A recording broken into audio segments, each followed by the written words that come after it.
Buenas noches. Bienvenidos a una sesión más del Colegio de Otorrinolaringología y Cirugía de Cabeza y Cuello Pediátricas de México, COPEME. Yo soy la doctora Nuria Boronat, presidente actual del colegio, y quiero darles la bienvenida a esta súper sesión interesantísima de timpanoplastía, que hablará sobre las controversias, las indicaciones y varias situaciones que vaya que las hay alrededor de la timpanoplastía en los pacientes pediátricos. Para coordinar la sesión tenemos la presencia del doctor Arturo Becerra López, a quien le agradecemos muchísimo haber aceptado la invitación. El doctor Arturo Becerra es otorrinolaringólogo y cirujano de cabeza y cuello, egresado del Hospital de Especialidades del Centro Médico Nacional Siglo XXI, y tiene una subespecialidad en otorrinolaringología que cursó en el Hospital de Pediatría también del Centro Médico Nacional Siglo XXI. Ha asistido a numerosos congresos y ponencias en el área de la especialidad. Es miembro del Consejo Mexicano de Otorrinolaringología y Cirugía de Cabeza y Cuello, tanto por parte de la certificación de otorrino como de otorrino pediátrica. Es miembro de la Sociedad Mexicana de Otorrinolaringología y Cirugía de Cabeza y Cuello y miembro de COPEME. El doctor Arturo Becerra López hace su práctica privada y en general toda su práctica en la ciudad de Cuernavaca, Morelos. Y bueno, pues le damos la bienvenida al doctor, le agradecemos muchísimo su participación, así como al resto de nuestras ponentes, que hoy estamos, la verdad, engalanadas con mujeres ponentes. Y bueno, pues los invito a visitar, como siempre, la página del COPEME. Los invito también a asociarse con nosotros. Damos puntos para la recertificación a nuestros socios que asisten a las sesiones en otorrinolaringología, en pediatría y en medicina general. Muchas gracias y nos vemos en un rato en la sesión de preguntas y respuestas. Hasta luego. Gracias por la presentación, doctora Nuria Esperanza Boronat Echeverría. Buenas noches, para mí es un placer coordinar la sesión mensual del día de hoy del Colegio de Otorrinolaringología y Cirugía de Cabeza y Cuello Pediátricas de México, que preside con mucho éxito la doctora Nuria Esperanza Boronat Echeverría. La sesión que corresponde el día de hoy son los criterios e indicaciones en timpanoplastía en niños con otitis media crónica. A continuación les presento a la doctora Elba Carolina Vázquez Rafael. La doctora realizó su especialidad de otorrinolaringología y cirugía de cabeza y cuello en el Hospital de Especialidades del Centro Médico Siglo XXI. Realizó la subespecialidad de otorrinolaringología pediátrica en el Hospital Infantil de México, Dr. Federico Gómez, y actualmente su práctica profesional la realiza en el Hospital Ángeles Clínica Londres. Bueno, buenas noches. Bueno, yo soy la doctora Carolina Vázquez. Yo soy egresada del Hospital Infantil de México y actualmente estoy en el Hospital en Ángeles de México. Entonces vamos a hablar acerca de los criterios e indicaciones de timpanoplastía en niños en cuanto a generalidades y demás, ¿de acuerdo? Entonces vamos a empezar con generalidades, indicaciones, contraindicaciones, cuándo sí, cuándo no a realizar esta cirugía y sobre todo las técnicas, cuándo está recomendada cada tipo de técnica quirúrgica, ¿de acuerdo? Entonces, en cuanto a la timpanoplastía, bueno, la definición de la timpanoplastía es cualquier cirugía que involucre la reconstrucción de la membrana timpánica y o cadena osicular. Específicamente vamos a estar hablando de la timpanoplastía tipo 1 o meningoplastía, en donde no se manipula la cadena osicular, ¿ok? Entonces, el propósito de nuestra cirugía es garantizar la funcionalidad auditiva y la restitución de la barrera anatómica. Entonces, en base a eso va a ser la decisión que tomemos de cuándo operar, cuándo no y qué tipo de técnica utilizar. Entonces, hay condiciones predisponentes que ameritan consideración antes del tratamiento quirúrgico, es decir, hay ciertas cosas que nos van a determinar el momento quirúrgico necesario o el tipo de abordaje que tenemos que hacer. En específico, de esto es la otitis media crónica, en donde sabemos que un oído pues crónicamente infectado tiene sus momentos y sus criterios diagnósticos y quirúrgicos, ¿de acuerdo? Cuándo vamos a tener que operar ese oído y cuándo no, ¿ok? Entonces, en cuanto a las indicaciones, pues las indicaciones son variables, justamente porque va a haber estos criterios anatómicos y clínicos, ¿de acuerdo? Entonces, hay que ver o hay que conocer si la perforación es en pars tensa y que haya persistido por más de 6 meses, o si, por ejemplo, fue una perforación secundaria, tubos de ventilación, que pese a los cuidados de oídos que tuvieron después, continúa la perforación, pero no ha habido supuración como tal o no ha habido torrea como tal, ¿de acuerdo? En cuanto a la perforación persistente después de 6 meses, tenemos que ver que el oído ha estado seco o se entiende como un criterio para la indicación de la timpanoplastía que un oído haya estado seco por más de 3 a 4 meses, ¿de acuerdo? Este es el otro punto, que no exista otorrea persistente o que la otorrea persistente haya cedido después de 3 a 4 meses. Recordemos también que es muy importante este criterio de alteraciones auditivas porque en los niños, sobre todo cuando hay una alteración en el desarrollo o en esta parte funcional auditiva, hay un deterioro en el desarrollo cognitivo, en donde vienen problemas de aprendizaje, en donde viene bajo rendimiento escolar.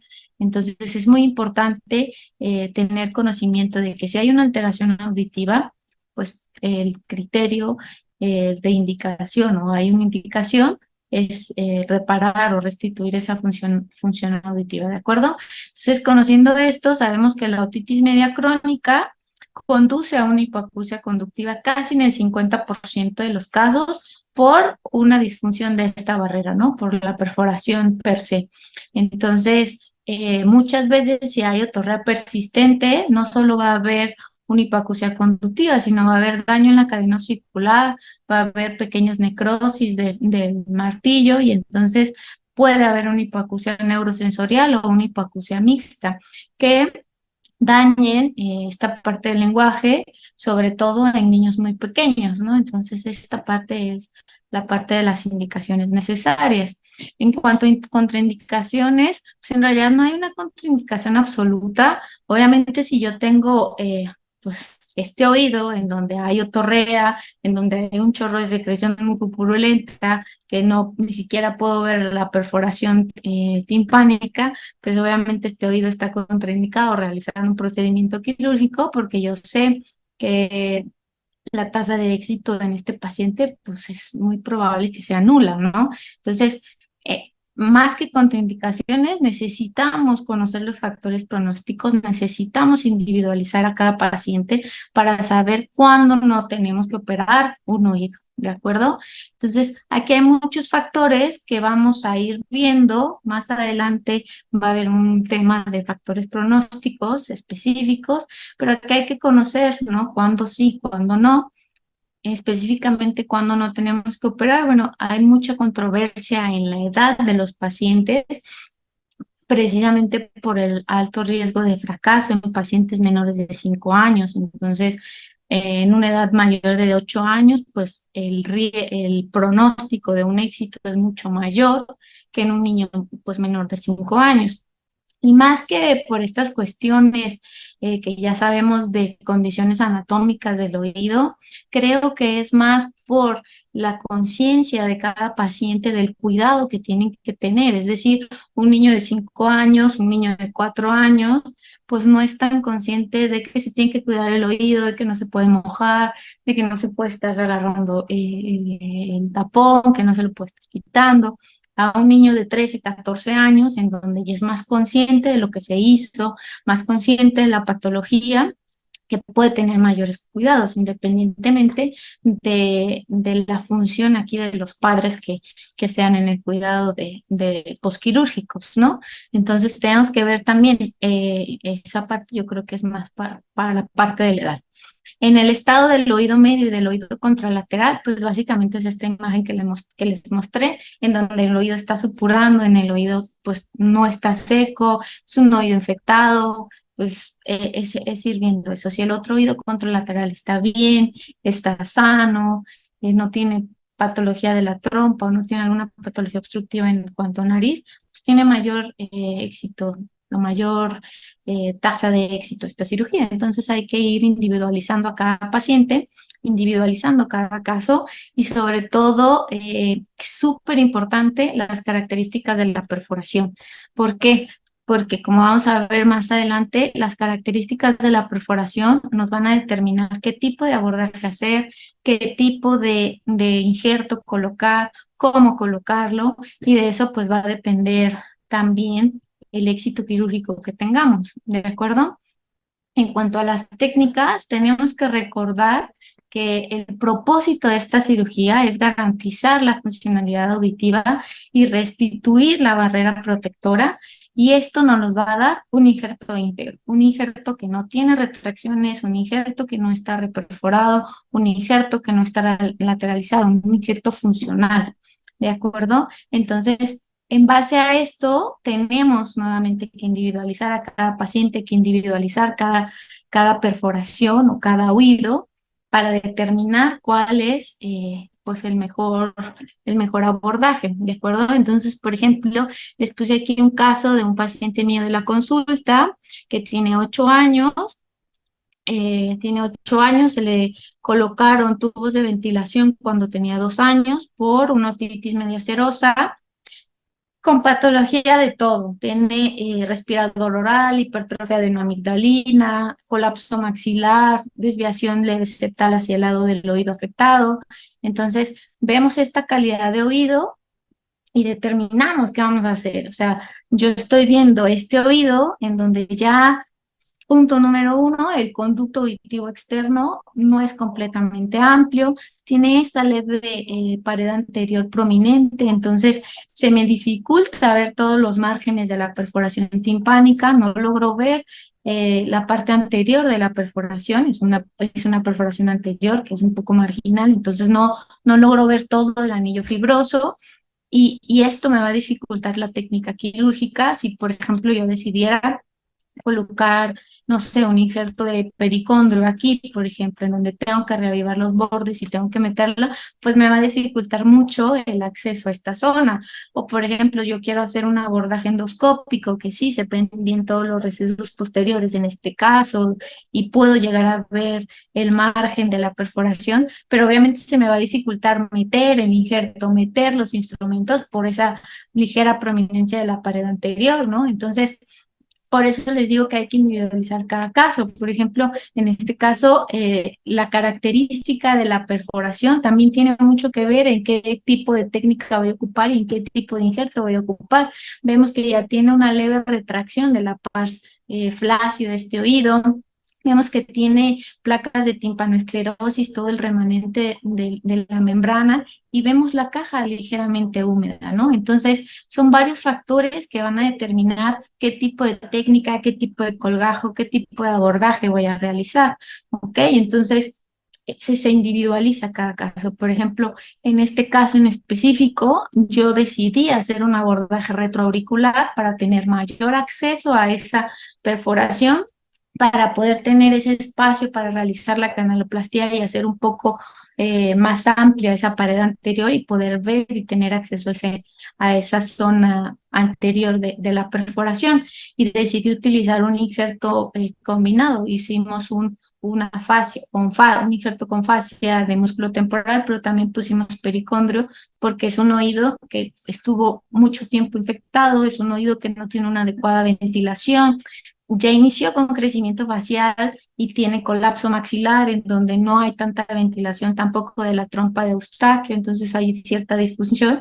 Yo sé que ese injerto tiene alto riesgo de retracción, de lateralización y de disminuir esa ganancia auditiva. Entonces, por eso la decisión de poner un injerto combinado, una fascia con pericondrio, ¿de acuerdo? Entonces vamos a ir viendo también diferentes casos. Entonces, el abordaje transcanal es un abordaje que se hace a través del conducto auditivo externo.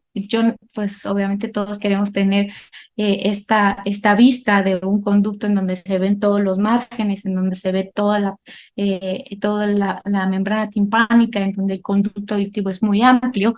Entonces, pues en este tipo de conductos auditivos con perforaciones pequeñas, centrales, pues obviamente es más fácil realizar este abordaje o es el abordaje de elección, en donde se puede meter un endoscopio y hacer injertos, por ejemplo, como lo vamos a ver más adelante, con parches de celulosa o incluso con pericondrio, porque son de fácil acceso, ¿de acuerdo? La limitación de este abordaje, pues obviamente es la exposición, porque pues es justo por el conducto auditivo externo con un espéculo. Entonces es más difícil la maniobra y es más difícil tener una exposición de todos los cuadrantes, ¿de acuerdo? Pues el abordaje por excelencia, le diría yo, porque es el que te va a dar una exposición amplia del sitio donante y te va a dar una exposición amplia del conducto auditivo externo para que tú lo manipules, pues es el abordaje retroauricular, es el abordaje de los abordajes más utilizados junto con el neural, pero yo creo que el abordaje retroauricular es el más utilizado, en donde haces pues la incisión es un poco más amplia, es un abordaje retroauricular que va desde la raíz del hélix hasta la punta de la mastoides, entonces tienes un abordaje mucho más amplio de esto, es más fácil la toma del injerto de fascia de músculo temporal y pues se facilita tener acceso a esas perforaciones anteriores porque tienes también fácil acceso para realizar una canaloplastía en caso de necesitarlo, y si hay perforaciones subtotales o perforaciones muy grandes, esa facilidad para quitar todo el remanente y colocar el injerto de la manera que tú quieras, over, under, o sea, es una mayor exposición.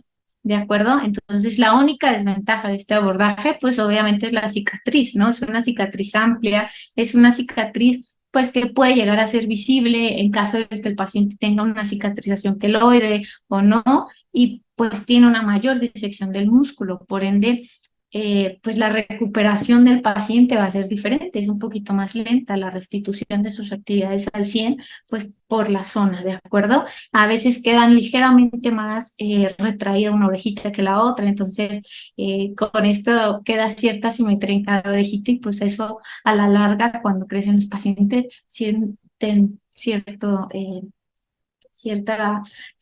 repel, ¿no? Porque uno queda simétrico. Entonces, pues esa es una desventaja de este abordaje. El otro abordaje es un abordaje endaural que se realiza a través del conducto auditivo externo, pero ampliado con incisiones en el trago y en el hélix para ampliar la zona de exposición del colgajo del conducto y meter unos retractores para poder manipular las dos manos, para poder trabajar a dos manos y para poder tener mayor acceso a la membrana timpánica, ¿de acuerdo? Esto se recomienda en perforaciones posteriores, pero en realidad puedes entrar a todo el conducto y tienes esa amplitud también de manejar a dos manos y poder acomodarte para poder ver toda la perforación, incluso en perforaciones marginales. Entonces, también es un poco más difícil tener acceso para realizar la canaloplastia por el sitio en donde trabajas. Si es un paciente muy pequeño o tiene un conducto auditivo muy chiquito, pues te va a costar más trabajo poder realizar el fresado del conducto si es que necesitaras pues una exposición amplia de la pared anterior, como en el caso que yo tuve, ¿de acuerdo? Pero este es muy útil también para cuando son perforaciones posteriores o cuando hay ciertas retracciones, ¿de acuerdo? Y el abordaje endoscópico, que yo creo que ahorita todo puedes hacer endoscópico, cualquier tipo de cirugía otológica se puede hacer endoscópica, pero también tiene sus indicaciones, ¿de acuerdo? Entonces, esta básicamente, si lo haces o no lo haces, va a depender del conducto auditivo externo, de qué tan amplio esté y que te facilite entrar el endoscopio con una mano, con el instrumental del otro para poder maniobrar y para poder colocar bien tu injerto, ¿de acuerdo? Entonces de esto va a depender. Obviamente, por ejemplo, en este caso, que es un conducto auditivo externo amplio, en donde cabe bien mi endoscopio, en donde cabe bien mi pinza y es una perforación central que no está tan grande, no hay que hacer una gran disección del remanente, que solo puedo reavivar bordes y poner un injerto de pericondrio, como es este caso, pues es de elección porque es mucho menos tiempo quirúrgico, porque es mucho más fácil el acceso, porque la recuperación es mucho más rápida, ¿de acuerdo? Y porque la visión la tienes directa. Recordemos que con el endoscopio tenemos esa ventaja de poder ver los recesos posteriores de todo el oído. Entonces, esa es una gran ventaja del abordaje endoscópico. ¿De acuerdo? No en todos los casos de los niños lo podemos utilizar porque pues en niños muy pequeños el conducto auditivo externo es muy pequeño, es muy chiquito y no te da el espacio para poder maniobrar. Entonces, en estos casos, pues el abordaje endoscópico no sería el ideal. Sería el ideal otro tipo de abordaje como el retroauricular, que te da mayor exposición, que te da más facilidad para realizar el procedimiento, ¿de acuerdo? Ahora vamos a hablar de los tipos de injerto. Los tipos de injerto, pues como bien sabemos, tenemos dos que son los más importantes, el de músculo temporal y el pericondrio, ¿de acuerdo? Los autólogos. Entonces, aquí también va a depender qué tipo de injerto utilicemos, del tipo de perforación que tengamos, ¿de acuerdo? ¿Por qué? Porque cada injerto tiene su pro y su contra. Entonces, el de fascia de músculo temporal, la gran ventaja es su maleabilidad. Es un injerto muy maleable porque es muy delgado. Puedes tomar gran porción de injerto para una perforación, por ejemplo, subtotal, que es lo que está indicado básicamente en perforaciones muy grandes, en donde tienes que restituir toda la membrana timpánica, pues este te da un gran espacio, te da un gran injerto, ¿no? Un gran acceso, sobre todo. Tiene mayor estabilidad y resistencia a ciertas presiones, da mayor elasticidad a la parte tensa, entonces la ventaja es que da mayor movilidad a la membrana y con mayor transmisión auditiva, esa es su gran ventaja, y la gran desventaja es que favorece las retracciones, justo por ser tan delgadito, ¿de acuerdo? Entonces, básicamente esta fascia lo podemos ocupar en pacientes con perforaciones subtotales, pacientes que, como en mi caso ahorita lo vamos a ver, no tienen gran disfunción de la trompa cuando su oído, por ejemplo, fueron perforaciones traumáticas, que son muy grandes, perforaciones subtotales que no se dieron de manera natural, de manera normal, entonces que hay que operar, pues este es un buen injerto porque restituye la barrera auditiva, restituye la barrera natural y restituye esta función auditiva por lo delgado que es, ¿de acuerdo? Y el otro es el pericondrio. El pericondrio también es un injerto de excelencia para cuando hay disfunciones de la trompa, y yo sé que ese injerto se va a retraer, yo sé que la función de la trompa de Eustaquio no es muy buena, yo sé que hay muchas bolsas de retracción, yo sé que tiene una otitis media telectásica el paciente y que hay que reconstruir. Bueno, este es un injerto muy útil para ese tipo de cosas, ese tipo de situaciones, porque hay un mayor grosor y porque tiene una mayor resistencia a la absorción, tiene menor grado de retracción y pues básicamente se recomienda para perforaciones menores del 40%, justo porque es muy grueso. Entonces, si yo pretendo restituir toda una perforación subtotal con pericondrio, es demasiado pesado, es demasiado grande, y entonces pues ahí va a haber una mayor pérdida de transferencia acústica y ahí va a haber un poquito menos de ganancia auditiva. Sin embargo, por ejemplo, en el caso anterior yo puse una combinación de injerto de fascia de músculo temporal con pericondrio para darle mayor resistencia a mi injerto y que no se retrajera tan fácilmente. Entonces, esa es una muy buena opción de combinación, por ejemplo, para una perforación así como la que yo tenía, ¿de acuerdo?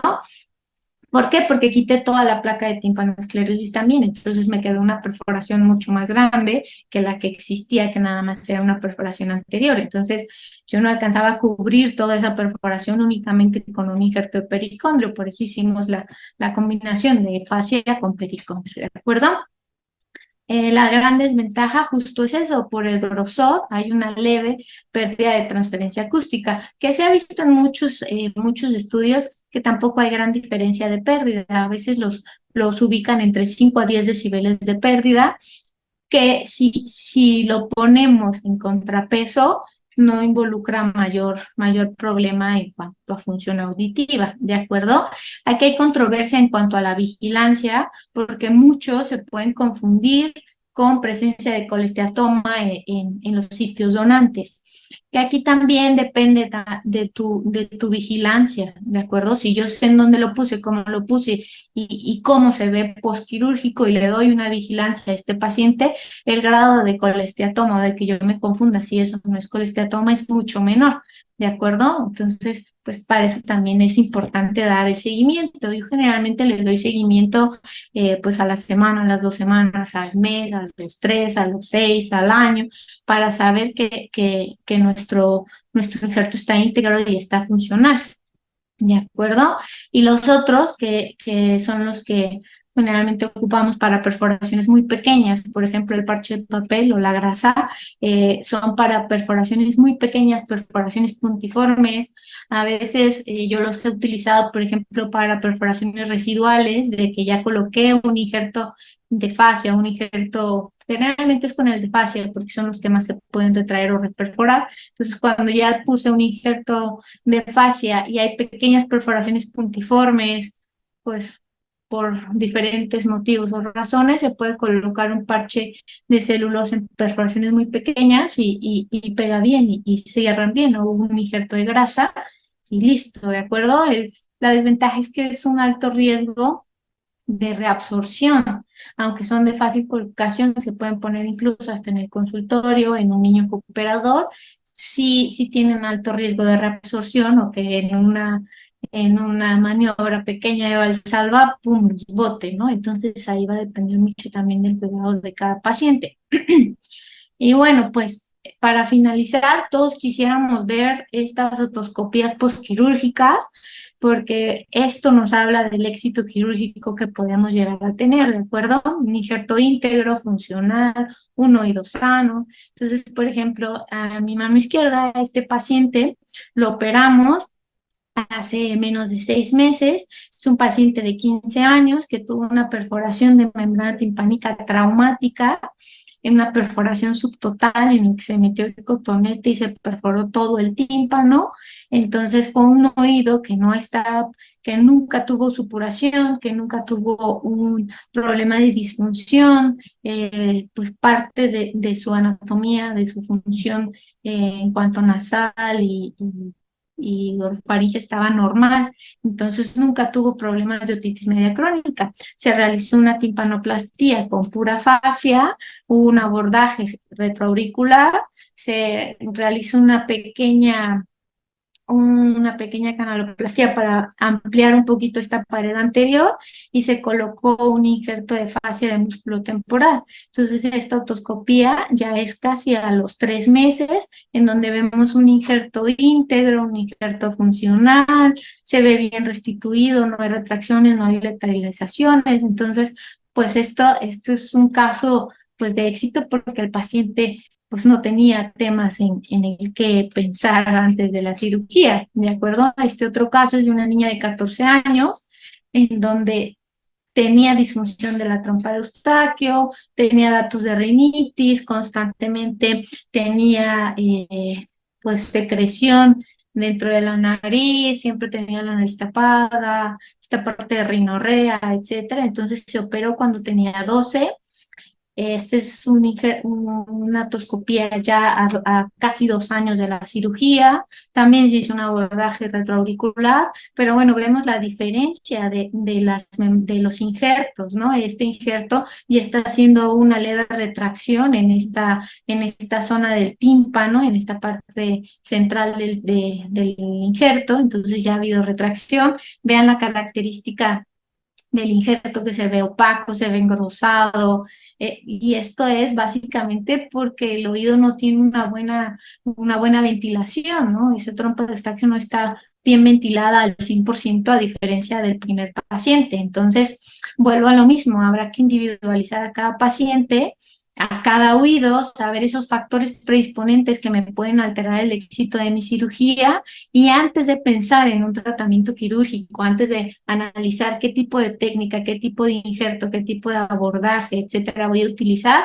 primero tengo que quitar todos esos factores que me pueden alterar la funcionalidad de mi injerto, antes de pensar en un procedimiento quirúrgico. Ya que tenga esa parte controlada, ya que tenga todo eso de hecho de lado, entonces ya puedo pensar en mi técnica quirúrgica, en pensar si es un abordaje, si es una perforación muy anterior en donde yo no veo todos los márgenes, en donde se me va a estar dificultando tanto la vigilancia como la colocación del injerto, pues entonces realizar un abordaje retroauricular que me da mayor amplitud, que me da mayor facilidad de manejo, que me da mayor facilidad para hacer una canaloplastía y sobre todo ver qué tipo de perforación tiene, si es un oído pues crónicamente infectado, con placas de timpanoesclerosis, que se va a retraer, que hay una muy mala ventilación.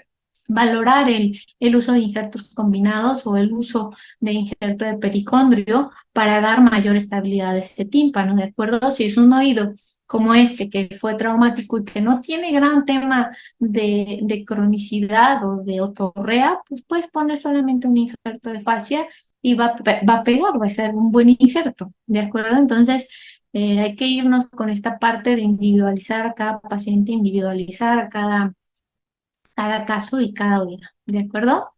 Muchas gracias por la atención y muchas gracias al Colegio de Otorrino por la invitación. Si tienen dudas o preguntas, pues con mucho gusto y pues espero les haya gustado.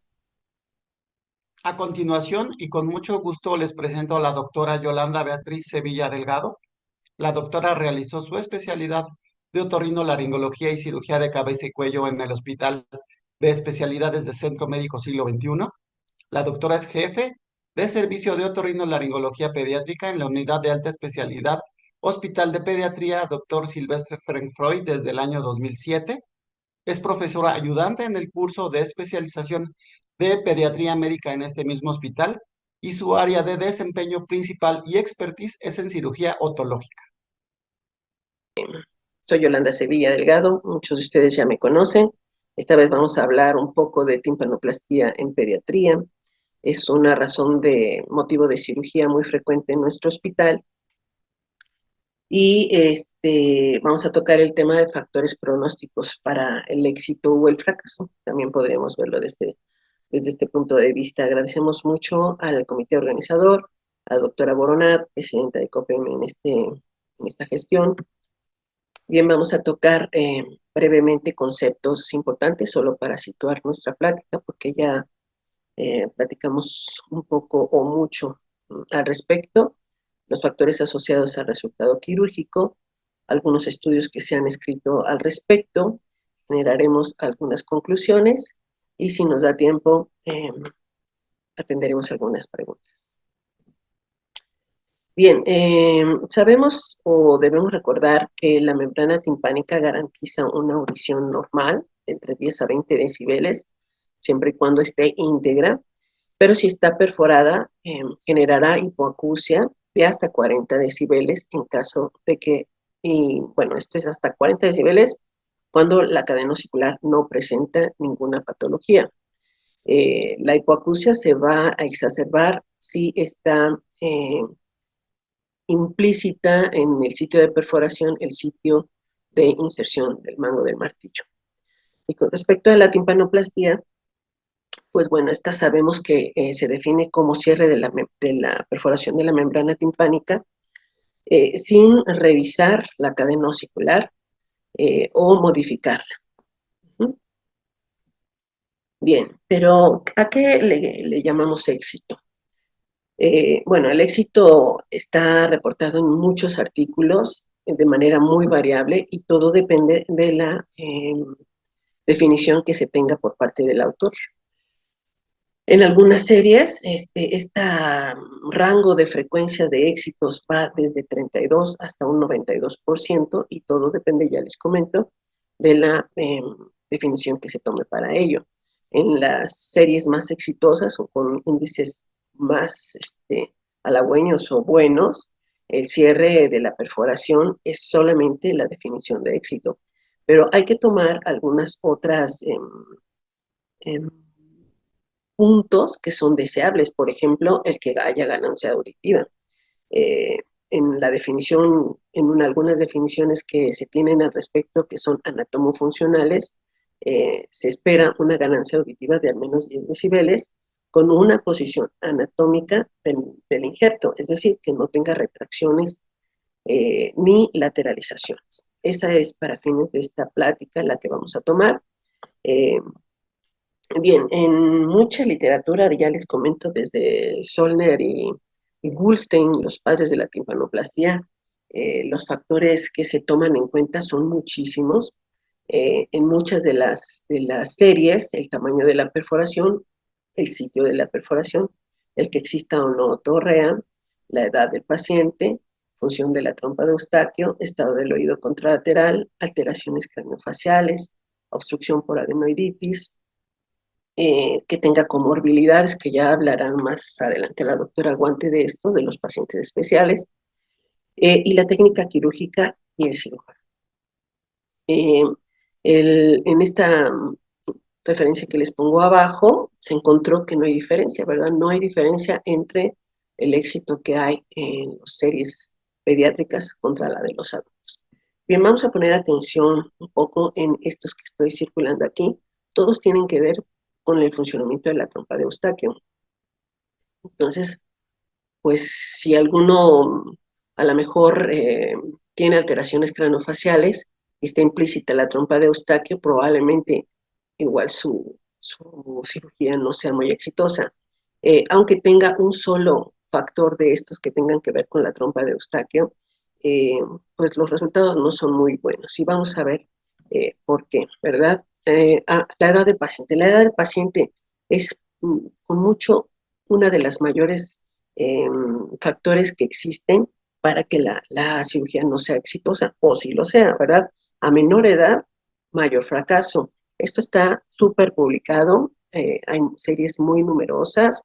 Don Hofer ya lo ponía en su super serie de artículo muy famoso de timpanoplastia con cartílago, de 1000 pacientes, bueno, de los cuales solo 129 fueron pediátricos, que reportó un índice de fracaso alto en pacientes muy jóvenes.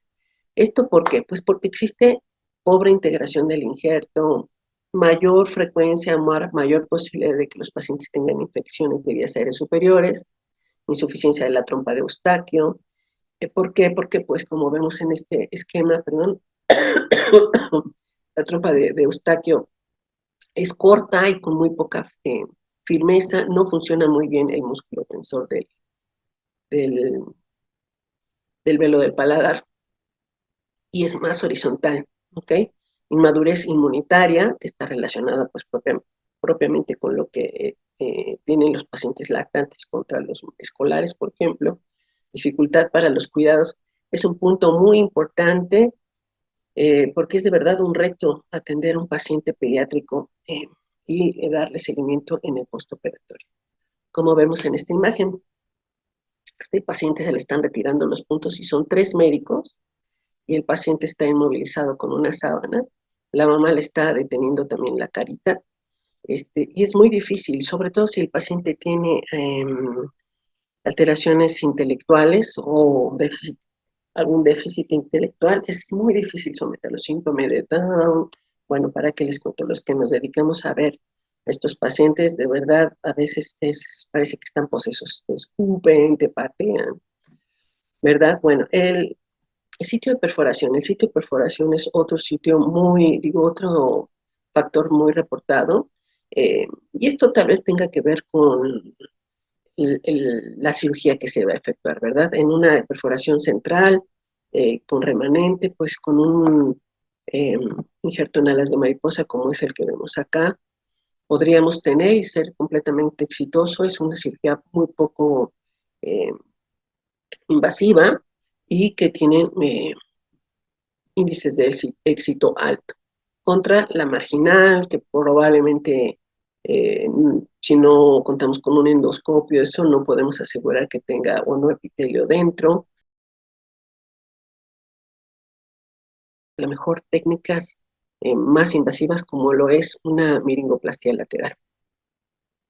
La perforación anterior con pared prominente también representa un factor de riesgo mayor que el que no tiene prominencia de pared anterior, porque implica el hacer una cirugía más invasiva para poder fresar o manejar la pared anterior del conducto y poder ver bien el anulus anterior. La obstrucción de la trompa de Eustaquio por adenoiditis es también una causa frecuente reportada en la literatura y que debemos garantizar que no exista al momento de ella, porque si no, incrementamos el riesgo de fracaso. Obviamente, a mayor grado de adenoiditis, pues mayor compresión sobre el rodete donde está la trompa de Eustaquio y hay obstrucción. El cirujano es un tema más bien como de sesgo, ¿verdad? Porque en muchas series están eh, reportadas las series de éxito o de fracaso, pero no sabemos si el cirujano siempre fue el mismo o no. Y esto no tiene que ver nada con que el médico sea un médico en adiestramiento o un médico en formación como son los residentes.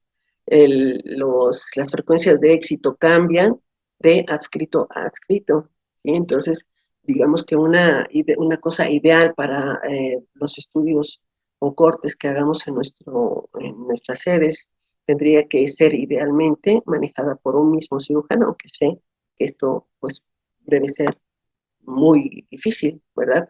Lograr una N suficiente con un solo cirujano para que no tenga tanto el sesgo del cirujano.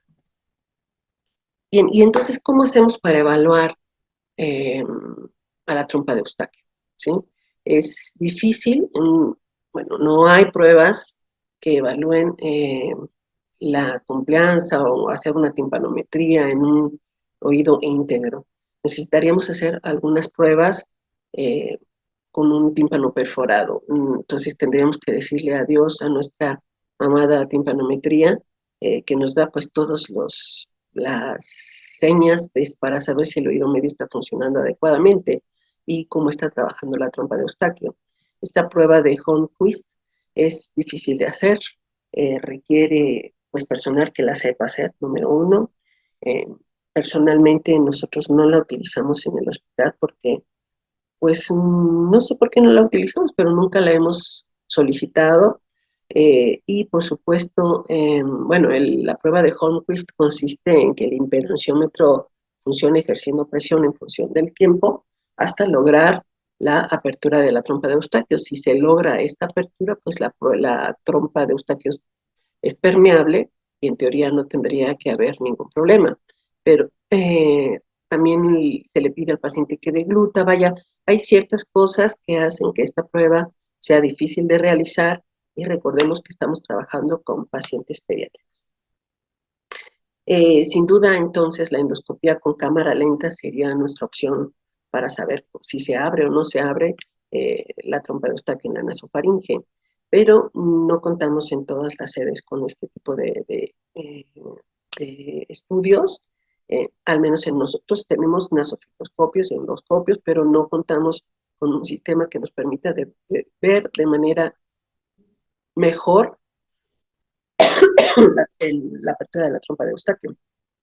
Y a esto le aunamos que es un paciente pediátrico que tenemos inmovilizado, pues realmente se hace difícil. Entonces, ¿cómo hacer para evaluar la funcionalidad de la nasofaringe o de las trompas de Eustaquio?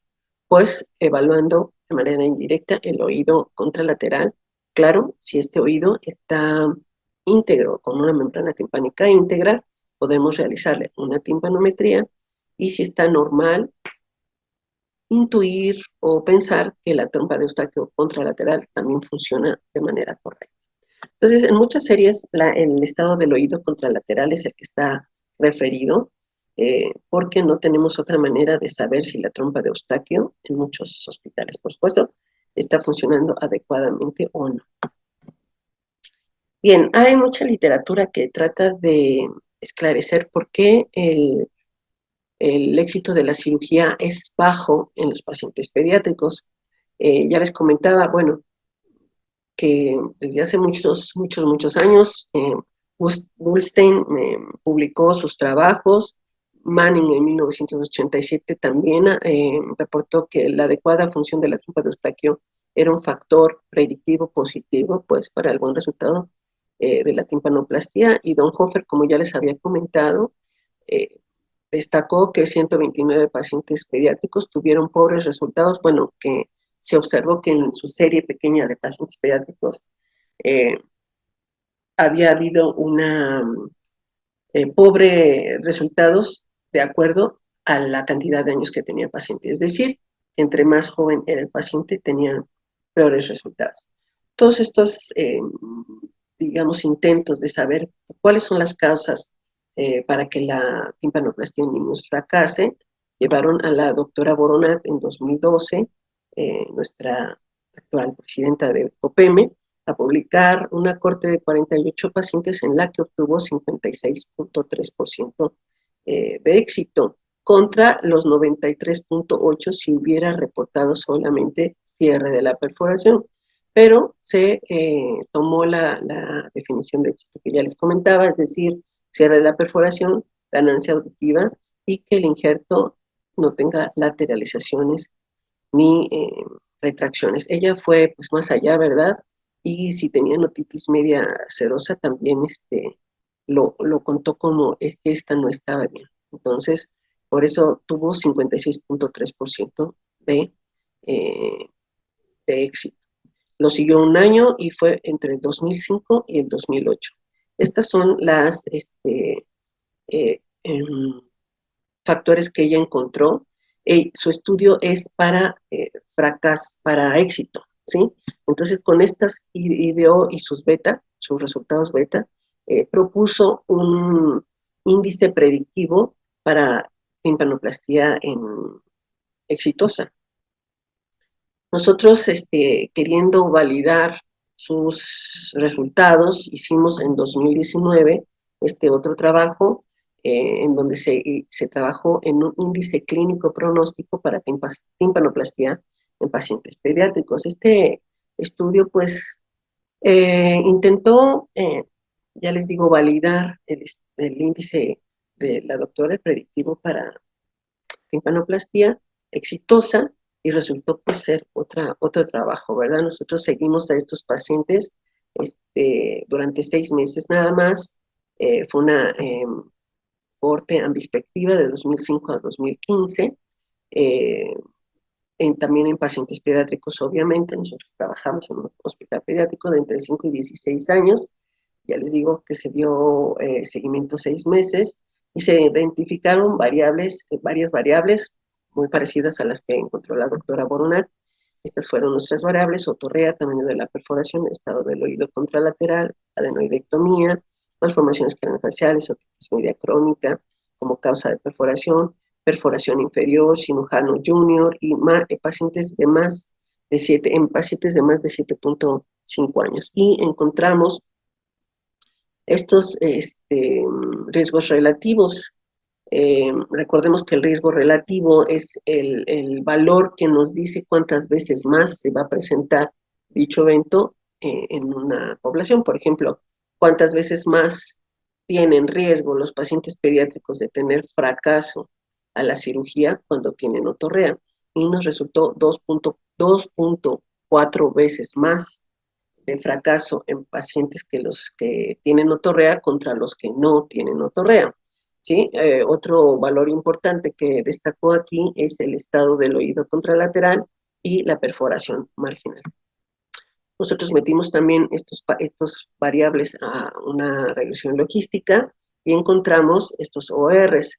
El OR, recordemos, aquí ya les estoy dando la explicación, bueno, son cosas para la gente en formación.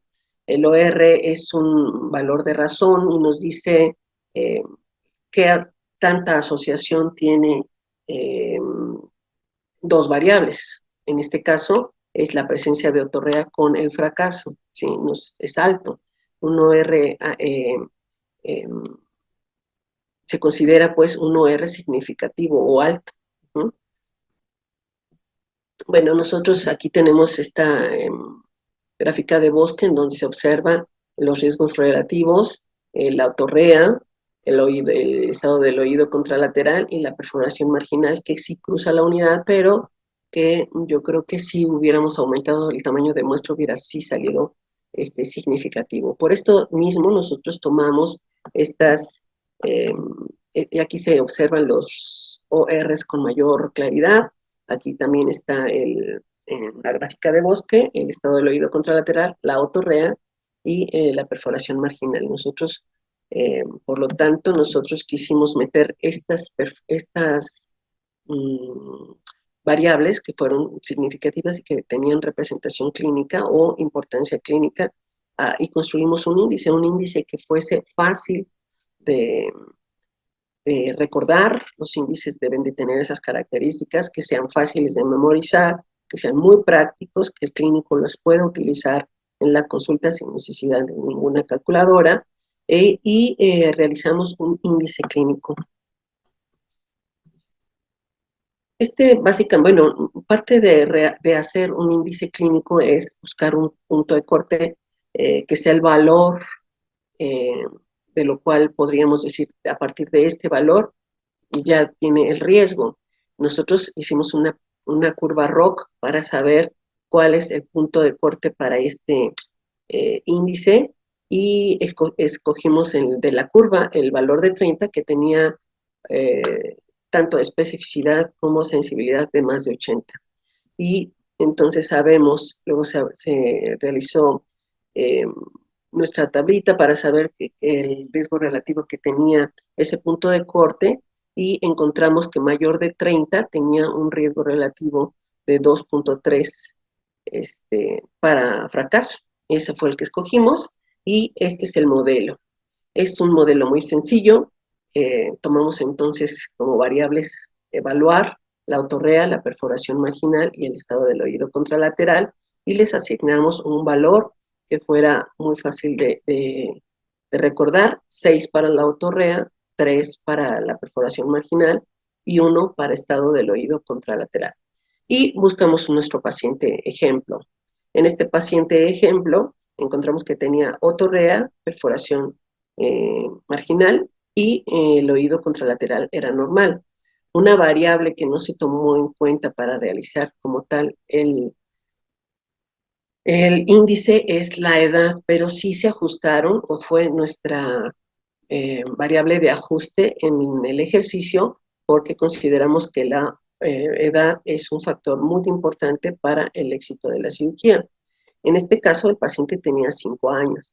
Entonces, nuestro total en la observación, en la valoración con el índice, fueron de 9 por 5, 45. Y nuestro punto de corte es 30. Tiene un factor de riesgo para fracaso, pues, positivo. Entonces, ¿qué podemos hacer? ¿Cuál es la utilidad de haber hecho todo este ejercicio?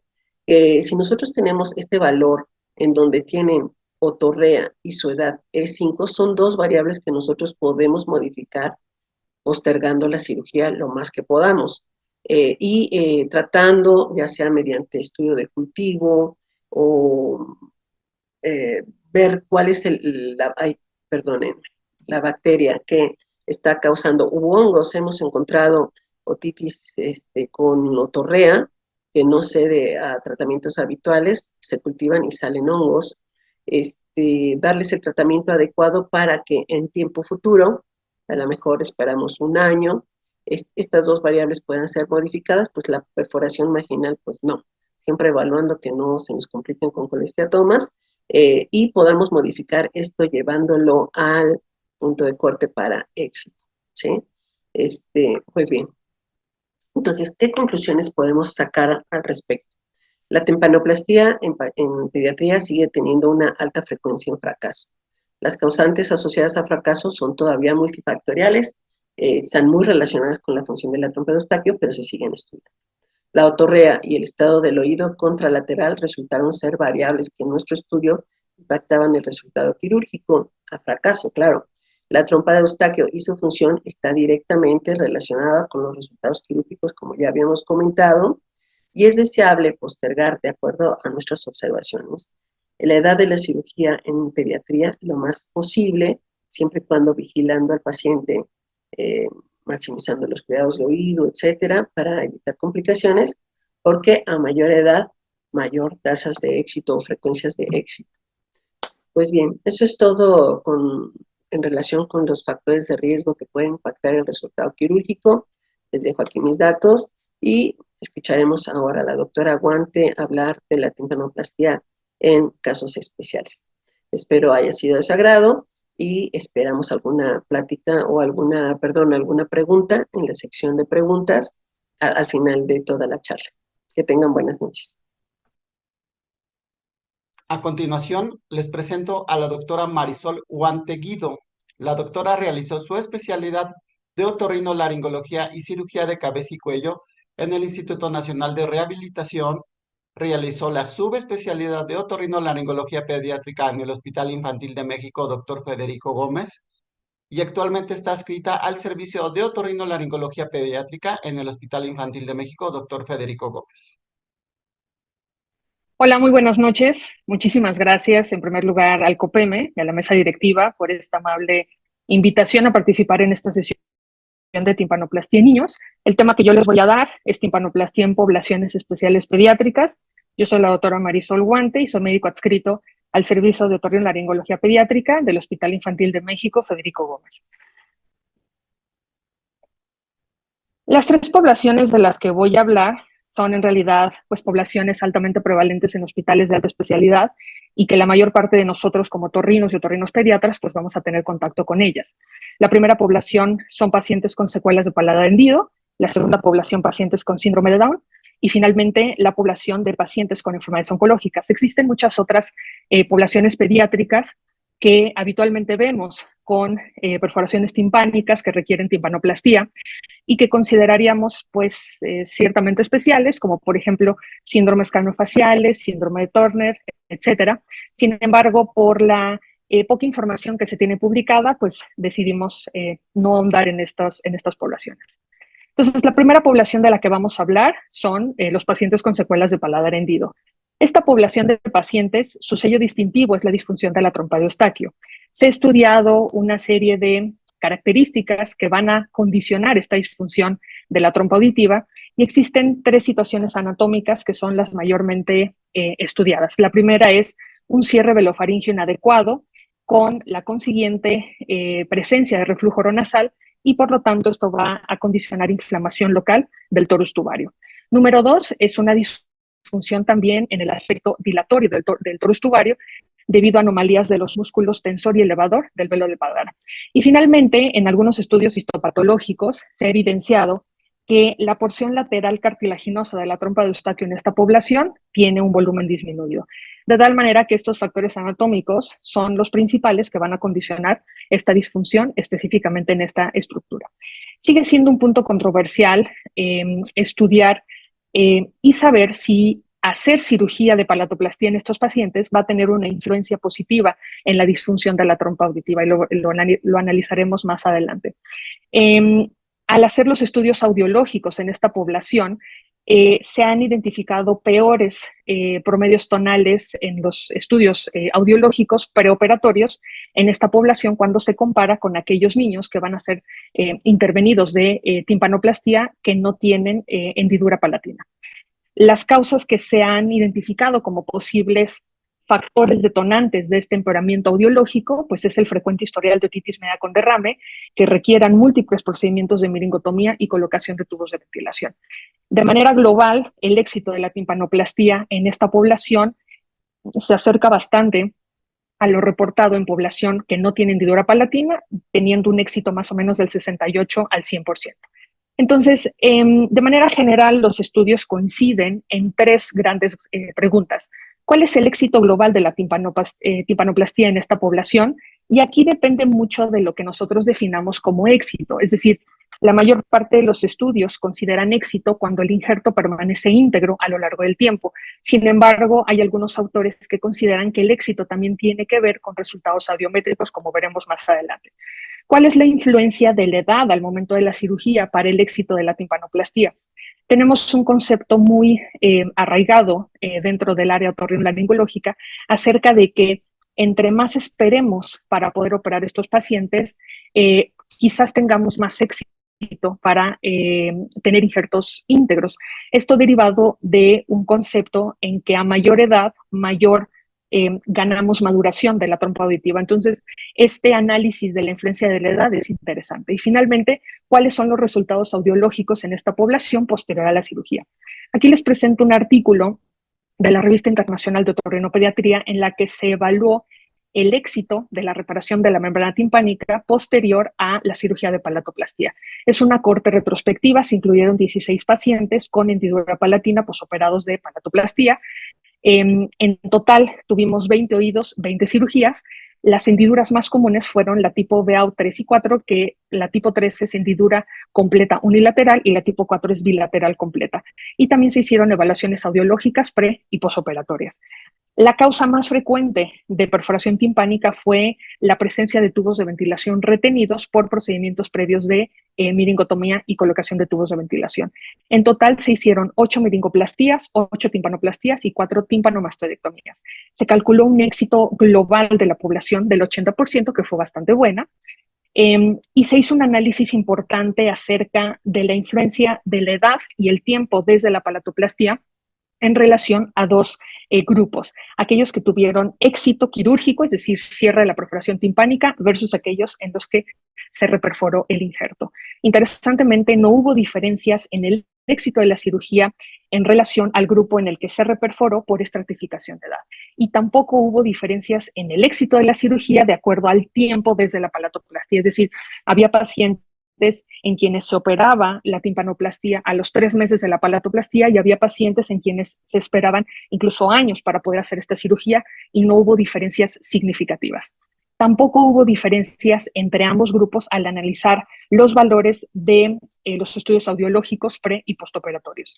Interesantemente, en esta población de paladar hendido, el estatus del oído contralateral no fue un predictor ni de éxito ni de fracaso, es decir, mucho hemos tenido siempre como esta práctica de evaluar siempre el estatus del oído contralateral para tener datos acerca que nos indiquen si es momento de operar un oído o no. Es decir, entre peor veamos el oído contralateral, solemos diferir la cirugía para poder elegir el mejor momento para la cirugía. Sin embargo, en esta cohorte no hubo significancia estadística para poder predecir fracaso en relación al estatus del oído contralateral. Interesantemente, no se pudo hacer un análisis por tipo de hendidura palatina, es decir, derivado de la muestra muy pequeña. No se pudo estratificar los resultados de acuerdo al tipo de hendidura, que esa es una debilidad de este estudio. Les presento este otro estudio, que es una revisión sistemática y un metaanálisis acerca de los resultados de timpanoplastia. Se reunieron 12 artículos, en total 323 pacientes con antecedente palatoplastia y 1.169 pacientes que no tuvieron esta cirugía. El éxito global de la cirugía fue muy similar en ambos grupos, 86.7% de éxito en el grupo de palatoplastia versus 88.8% en el grupo control. Es decir, el éxito fue muy similar en ambos grupos. Aquí podemos ver un forest plot en el cual podemos deducir que tener hendidura palatina y estar operado de palatoplastia no confirió un mayor fracaso para el cierre de la timpanoplastia cuando se compararon con un grupo control. No hubo diferencias estadísticamente significativas entre ambos grupos al analizar la edad, es decir, es similar a el artículo que analizamos previamente.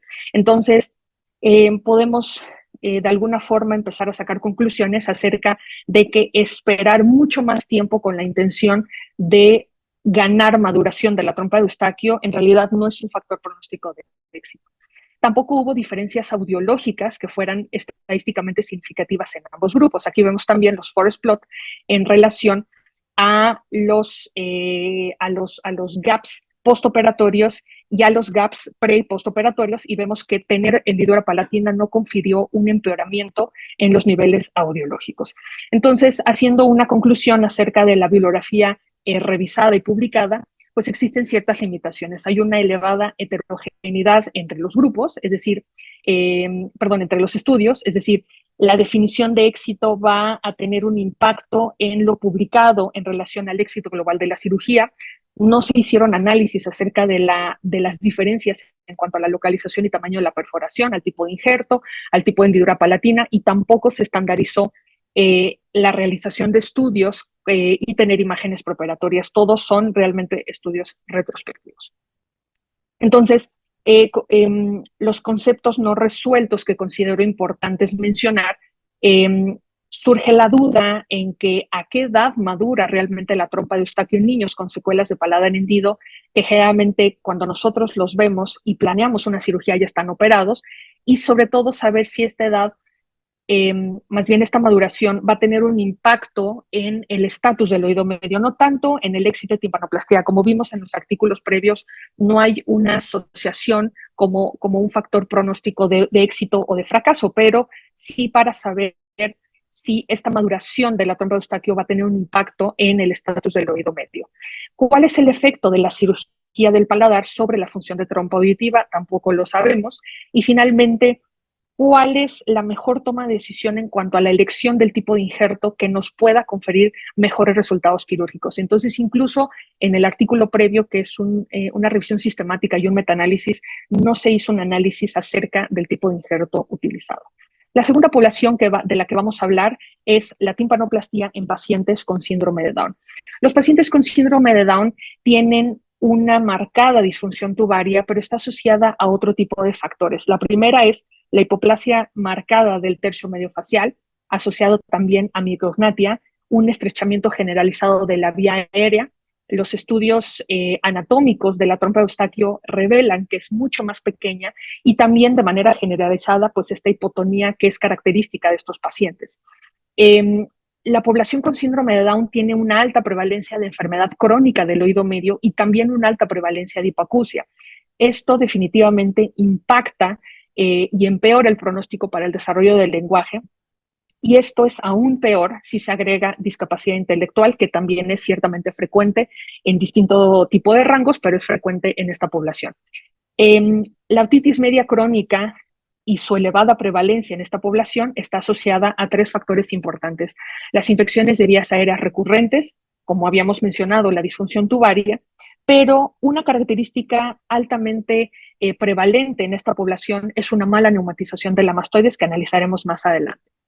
Se ha calculado cuál es la prevalencia de otitis media con derrame en estos pacientes y al año de vida se estima una prevalencia de más del 90% y a los 5 años tiene una cierta mejoría, pero con un alto porcentaje, casi el 70% de los pacientes. Y la prevalencia de perforación timpánica en población con síndrome de Down no es nada despreciable. Casi 1 de cada 5 niños que vamos a ver en nuestros hospitales de concentración van a tener perforación timpánica. Les presento un estudio muy interesante acerca de la evaluación de los hallazgos clínicos preoperatorios en pacientes con síndrome de Down comparados con niños no sindromáticos a quienes se les realizó timpanoplastia por otitis media crónica. De manera general, hay una prevalencia estadísticamente significativa mucho mayor de otorrea preoperatoria cuando se comparó con el grupo no sindromático. Vean la diferencia, 60% de otorrea crónica versus 27.2% en pacientes que no tienen síndrome de Down. El estudio de la neumatización de la mastoide se hizo con tomografía computada de cortes finos de alta resolución y vean esta tabla tan interesante. En el grupo con síndrome de Down fue significativamente menor en comparación con el grupo no sindromático. Hablamos de una media de 50.8 milímetros cuadrados versus 291.3 milímetros cuadrados. Este valor de 50.8 se considera normal para niños de 1 año. Y es interesante que los niños con síndrome de Down tuvieron esta muy pobre neumatización. Cuando se comparan ambos grupos en relación al antecedente de colocación de tubos de ventilación, se obtuvieron resultados muy interesantes.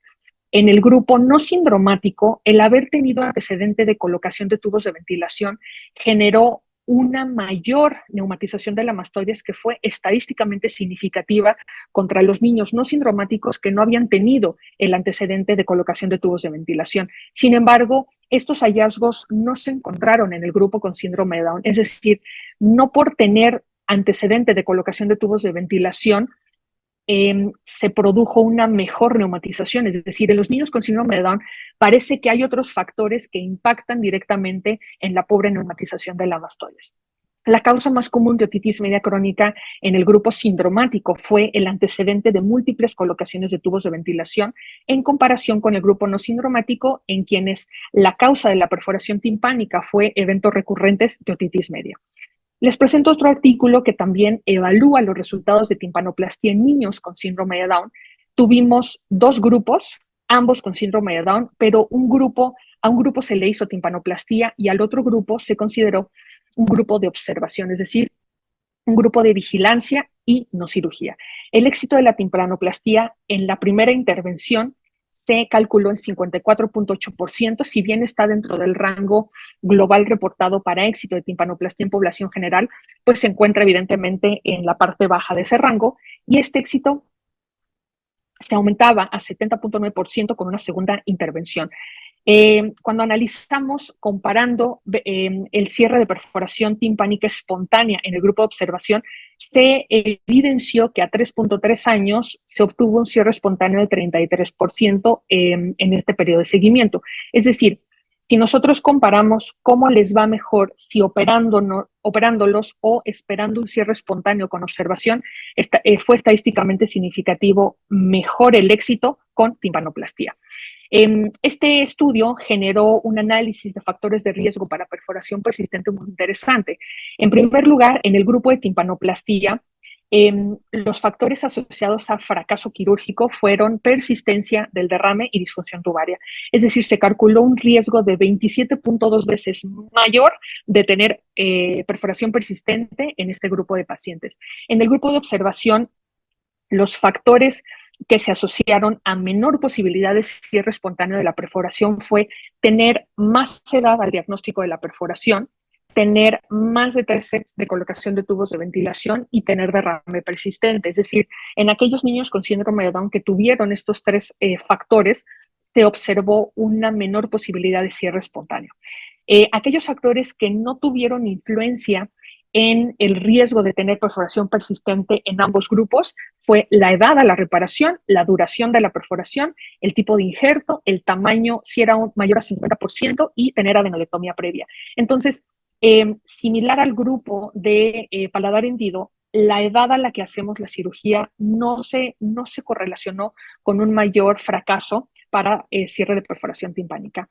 Sin embargo, a diferencia del grupo con paladar hendido, en los niños con síndrome de Down, este estudio sugiere que el estado del oído contralateral sí puede ser un predictor de fracaso para timpanoplastía. Entonces, específicamente en esta población, sí hay que tener mucho cuidado de revisar el oído contralateral para tratar de identificar aquellos factores que pudieran obligarnos a esperar y a mejorar las condiciones para tener una mejor edad, un mejor momento para poder hacer la timpanoplastía. Entonces, considero que los retos en el paciente con síndrome de Down los pudiéramos resumir en los siguientes. 1, la presencia de otorrea crónica. Número 2, el estrechamiento del conducto auditivo externo, que si nosotros también lo asociamos a la poca cooperación en los pacientes con síndrome de Down para realizar una adecuada otoscopía, pues pudiéramos tener un mal diagnóstico. La presencia de cronicidad de infecciones del oído medio con posibilidad de desarrollar colestatoma. En el hospital infantil tenemos una alta prevalencia de colestatoma en pacientes con síndrome de Down, entonces para nosotros es fundamental apoyarnos no solamente de la otoscopía, sino también de los estudios de imagen para poder tener localizados a aquellos niños con alto riesgo de una enfermedad crónica como el colestatoma. La cirugía en general es compleja debido a las menores dimensiones de las estructuras del oído medio y, por supuesto, del conducto auditivo externo estrecho. Y finalmente, lanzo este cuestionamiento de cuál es la real utilidad de los tubos de ventilación en estos pacientes con otitis media con derrame. Es decir, nosotros habitualmente nos enfrentamos a las dificultades técnicas para colocar los tubos de ventilación.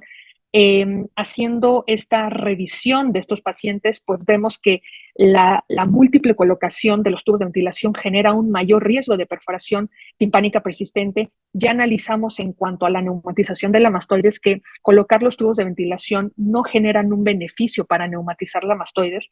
Entonces, si mi objetivo de poner tubos de ventilación en estos pacientes es para incrementarlos en el aspecto audiológico, una buena opción sería adaptar auxiliares auditivos, eliminar esa comorbilidad de hipoacusia, estimular y promover la terapia del lenguaje, y quizás en otro momento y por otras causas pudiéramos considerar entonces a los pacientes pues para colocar los tubos de ventilación. El último grupo que vamos a analizar es la timpanoplastía en pacientes con enfermedades oncológicas. De manera global, lo que se ha estudiado y encontrado es que los niños con cáncer tienen elevados índices de enfermedades del oído medio cuando se comparan con niños sanos. La quimioterapia, por supuesto, es piedra angular del manejo de estos pacientes. Sin embargo, la quimioterapia tiene efectos muy estudiados en el oído medio. Por un lado, sabemos que induce inmunosupresión y con ello se incrementa el riesgo de infecciones respiratorias y, por supuesto, estas infecciones respiratorias van a tener un impacto en el oído medio. También se afecta derivado de la aplicación de estos medicamentos, la división celular. Específicamente nos interesa la proliferación de fibroblastos, ya que son las células mayormente involucradas en la reparación de la membrana timpánica. Y dentro de todas las quimioterapias conocidas, el metotrexate tiene un impacto directo en la reparación tisular. Entonces, son niños que si por alguna causa tuvieran una perforación timpánica, el estar expuestos a la quimioterapia puede ser un factor que pueda dificultar la reparación de las perforaciones timpánicas. La radioterapia también se ha estudiado debido al efecto que tienen en el oído medio, encontrando, por ejemplo, que el 82.5% de los pacientes expuestos a ella presentan una afección importante en la función de la trompa de Eustaquio, con una modificación muy seria en el estado del oído medio. Se ha evidenciado que la movilidad ciliar disminuye y también incrementa la posibilidad de tener secreción en el oído medio. La radioterapia impacta también en el engrosamiento de la membrana timpánica y también produce fibrosis de la mucosa del oído medio, teniendo efectos sobre el intercambio de gases y, por supuesto, eso modifica la homeostasis del oído medio. La radioterapia también sabemos que provoca necrosis del hueso por daño a los osteocitos y al flujo vascular, entonces no es tan infrecuente que tengamos daño de la cadena osicular debido a la exposición a la radioterapia.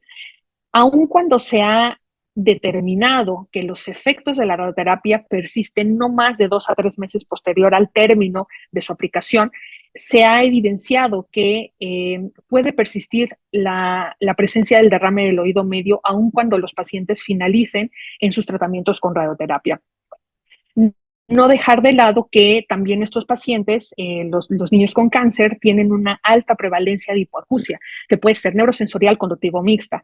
En general, cuando se conjuntan la quimio y radioterapia, esto se ha identificado como una causa importante de pérdida neurosensorial por daño interno. No hay mucha bibliografía publicada acerca de cirugía de tímpano en pacientes con enfermedades oncológicas. Sin embargo, este artículo que les presento es una muy buena revisión acerca de las consideraciones de la timpanoplastía tipo 1 en pacientes oncológicos. Es un estudio de casos y controles, es un estudio retrospectivo en el cual se definió como timpanoplastía tipo 1 aquella en la que había una elevación de colgajo timpanomeatal, una colocación de injerto con técnica underlay, pero con presencia de cadena osicular intacta. Se reunieron a 7 pacientes con enfermedades oncológicas. En general, los cánceres que presentaban eran meduloblastoma, rabdomosarcoma, leucemia linfoblástica aguda, glioma de vía óptica asociado a neurofibromatosis tipo 1, pacientes con cordomas y neuroblastomas. Y se reunieron 7 pacientes controles, es decir, 7 niños sin enfermedades oncológicas. La causa más frecuente en ambos grupos de perforación timpánica fue el antecedente de haber recibido tubos de ventilación, y dentro de los análisis se encontró que no hubo diferencias entre ambos grupos respecto a la edad, al momento de la cirugía, al tamaño de la perforación timpánica, a la técnica quirúrgica, que bueno, sabemos que estaba estandarizada, y a las valoraciones audiológicas. En el 70% de los casos de niños con cáncer se utilizaron injertos compuestos, es decir, se utilizó fascia o pericondrio y cartílago. Los autores explican que la razón del equipo quirúrgico de decidir este injerto compuesto fue para reforzar las capas del injerto timpánico. Sin embargo, solo en el 28% de los controles, perdón, ahí está mal, es controles, se utilizó injertos compuestos y en la mayoría de ellos se utilizó fascia. Entonces, los resultados quirúrgicos fueron muy similares. Solamente 2 pacientes de cada grupo tuvieron reperforaciones. Esto lo coloca en un estimado de casi 30% de fracaso quirúrgico. En los pacientes oncológicos, que fueron 2 con fracaso, en uno se hizo una reintervención con colocación de cartílago y fue exitosa, y en otro paciente mencionan que, bueno, hubo mayores reperforaciones y simplemente el paciente se quedó en vigilancia. Entonces, cuando se analiza el éxito global de la cirugía en el grupo de niños con cáncer, se obtuvo un éxito del 57.1%. Sin embargo, la definición primaria de éxito fue tener injerto íntegro, tener un gap aeróseo menos de 20 decibeles y tener aeración del oído medio. Cuando la definición de éxito cambia a solo tener injerto íntegro, se obtiene un mejor éxito global de 71.4%. Por eso es importante siempre, cuando analizamos la literatura publicada, tener en cuenta cuál es la definición de éxito quirúrgico. Entonces, ¿cuál es lo relevante de este estudio? Lo relevante de este estudio considero que es el primer estudio pediátrico que evalúa los resultados de timpanoplastía en niños con enfermedades oncológicas. Los resultados, tanto quirúrgicos como audiológicos, de esta población no fueron diferentes de los niños en quienes no tuvieron enfermedades oncológicas y tampoco de la población general. Si bien, dependiendo de la definición de éxito, se obtuvo un éxito bajito, es decir, apenas sobrepasaba el 50%, pero una vez ajustando la definición de éxito, se eleva el porcentaje de éxito global. Entonces, en esta población en realidad es que la cirugía persigue mejorar la calidad de vida, no necesariamente incrementar, por ejemplo, los valores audiológicos, sino que si en esta población con altas comorbilidades podemos quitar una comorbilidad, entonces la timpanoplastía se sugiere. Sin embargo, también otro aspecto importante que no hay que olvidar en estos niños es que la mayoría de ellos, como vimos, van a tener efectos de la quimiorradioterapia en la parte audiológica. Entonces, si yo quiero rehabilitar adecuadamente a un niño con la adaptación de auxiliares auditivos y tengo una perforación crónica que puede generarme un oído húmedo, la adaptación de estos auxiliares pues puede verse entorpecida. Entonces, la adaptación del auxiliar pues evidentemente se va a lograr cuando tengamos un oído seco. La principal limitación de este estudio, pues evidentemente es el tamaño de muestra y sobre todo que se considera pues obviamente un estudio preliminar. Entonces, mis conclusiones acerca de esta revisión y también de la experiencia que tenemos, por ejemplo, en el hospital infantil con estas tres poblaciones, las puedo resumir en lo siguiente. Son poblaciones altamente prevalentes en hospitales pediátricos de alta especialidad. Inequívocamente, quienes trabajamos en este tipo de hospitales vamos a tener pacientes en estas poblaciones y muchas poblaciones más que también consideramos poblaciones de alto riesgo. En cada uno de estos grupos de pacientes hay que considerar las características propias y específicas y evidentemente ponderar los factores que puedan llegar a impactar en el éxito quirúrgico. Y hago un paréntesis aquí. Creo que haciendo esta revisión todos deberíamos de quitarnos en mente de que la edad es un factor que impacta negativamente en el éxito de estos pacientes. Es decir, si las condiciones de los pacientes son favorables, la edad no debería de limitarnos para tomar la decisión de intervenir quirúrgicamente un paciente. Y finalmente, creo que es importante que aquellos que trabajamos en hospitales de alta especialidad tenemos que promover la generación de información a través de estudios no solamente retrospectivos, sino sobre todo prospectivos en estas poblaciones, en nuestros sitios de trabajo. Muchísimas gracias. El Colegio de Otorrinolaringología y Cirugía de Cabeza y Cuello Pediátricas de México les agradece su participación en esta interesante sesión mensual. Si algún participante tiene alguna pregunta a nuestros panelistas, lo podrá realizar en el área de preguntas y respuestas y serán comentadas al final. Muchas gracias.